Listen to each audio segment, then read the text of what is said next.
Assalamualaikum warahmatullahi wabarakatuh. Bertemu lagi dengan Ibu di Produk Kreatif dan Kewirausahaan kelas 11.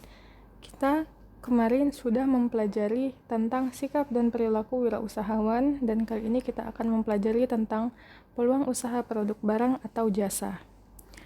Nah, jadi kita langsung masuk ke bab yang kedua tentang peluang usaha produk barang atau jasa. Adapun ini adalah kompetensi dasar pada bab kali ini. Secara pengetahuan diharapkan siswa mampu menganalisis peluang usaha produk barang atau jasa, dan secara keterampilan siswa diharapkan mampu menentukan peluang usaha produk barang atau jasa.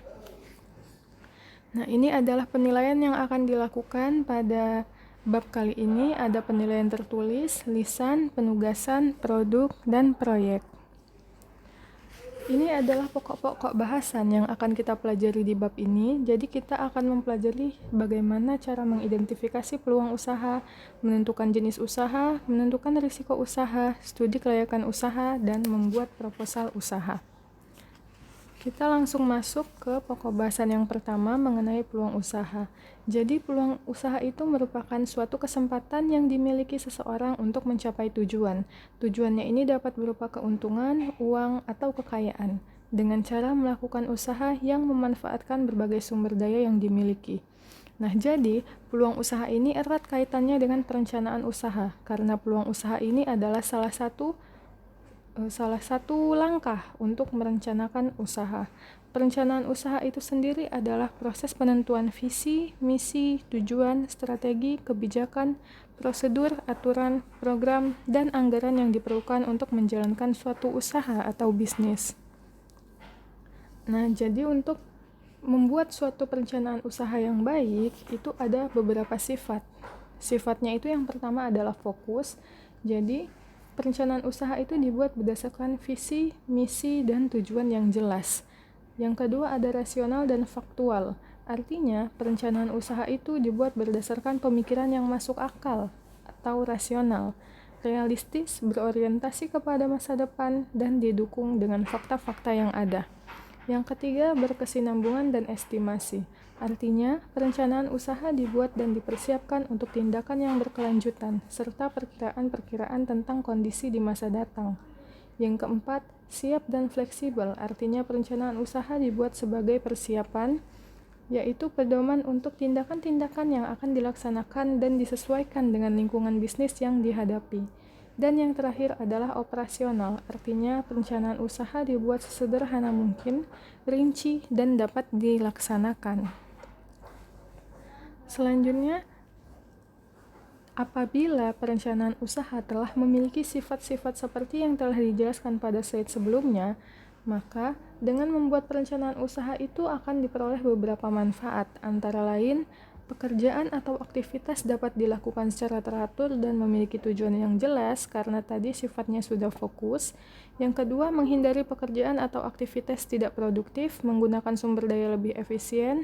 Yang ketiga, menyediakan alat evaluasi untuk menentukan keberhasilan. Dan yang terakhir, menyediakan landasan untuk pengawasan dan upaya perbaikan.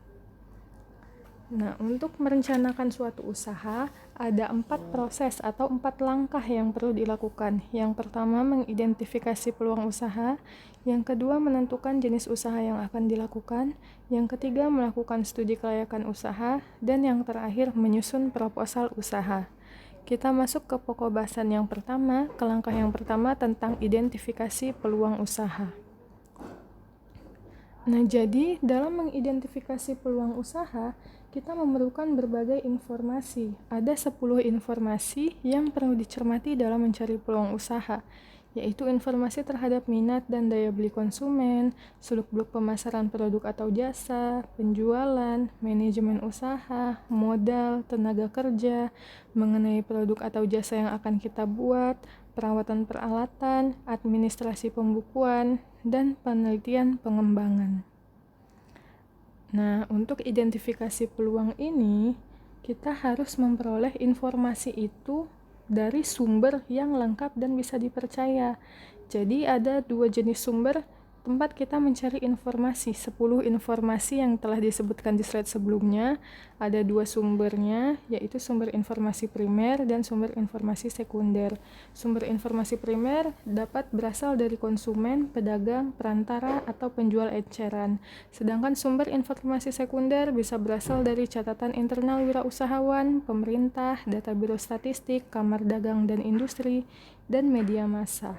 Nah, untuk memperoleh sumber informasi ini dipengaruhi oleh 2 hal, yaitu pengalaman hidup dan hubungan sosial. Karena apa? Karena kita perlu koneksi. Kita harus memiliki hubungan sosial yang baik antara satu orang dengan yang lainnya, sehingga terbangunlah sebuah koneksi. Dengan koneksi itu kita akan menjadi lebih mudah dalam memperoleh informasi. Nah, terkadang peluang itu dapat kita peroleh tanpa kita sadari karena adanya beberapa masalah. Jadi peluang usaha bisa terjadi karena berbagai hal. Contohnya adalah karena adanya masalah, karena adanya kebutuhan, keinginan, atau bisa jadi peluang usaha yang diciptakan.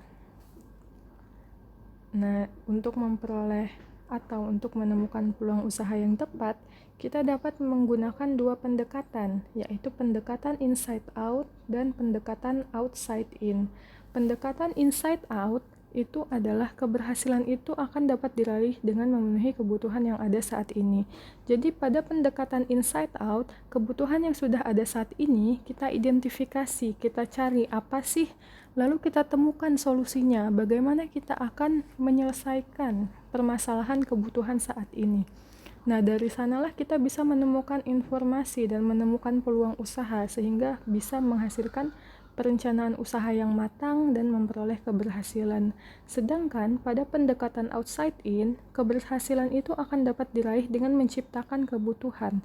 Jadi itu bedanya dengan yang pendekatan sebelumnya. Kalau pendekatan sebelumnya itu kebutuhannya sudah ada, tinggal kita identifikasi saja. Sedangkan pada pendekatan outside in itu kebutuhannya yang kita ciptakan.